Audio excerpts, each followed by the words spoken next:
આપણે આવ્યા ને પૂરા 2 મિનિટ થઈ ગયા હજી કોઈ મને પાણી પૂછવું નથી. હા આ બધા કામ એને નવા નવા જમાઈ પાસે કરાવવા હતા. ફુવાજીને બોલાવ્યા શું કરવા? હે ફુવાજી હોય ને કડવા દોડે છે. આમ જો અમે સાફ ભરાય છે, કોઈ મને યાદ કર્યો? હે આ નવા જીજાજી આવી ગયા એટલે ફુવાજી હું જૂના થઈ ગયા. વડીલ મને સાઈડ માં બેહાડી દીધો. ફટાફટ રબડીના 2 ગ્લાસ છોડતો જા, જલ્દી આવજો પાછો. આમ જોયું છોકરાને સગાઈ કરવા નથી ત્યારે ફુવાજીના દિવસમાં પાછા ફોન કરતા હતા. હવે સગાઈ થઈ ગઈ એટલે ફુવાજી ભૂલાઈ ગયા. કેટલી વાતો જમાઈ યારે કરે છે. ફુવાજીને સંભાળે છે.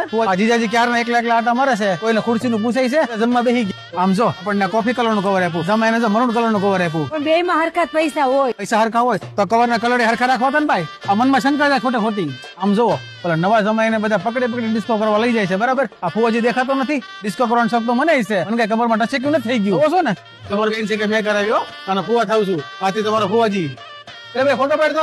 મેં તને કીધું તું ને અહીંયા છે ને હવે જમાના થઈ ગયા જીજાજીના. ફુવાજીના જમાના ગયા.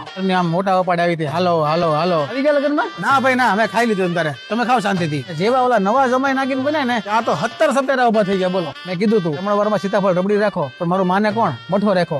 બધા પડ્યો મૂકે છે કે નહીં? અને જયારે ફુવાજીને બસમાં બેહાડવાની વાત આવે ને ત્યારે मैं यहाँ आया था गाड़ी में बैठ के, अब जाऊंगा भी गाड़ी में, वरना मैं यहाँ से हिलने नहीं वाला. ऐसा मत करना बहू. इज्जत का सवाल है, झुकूंगा नहीं.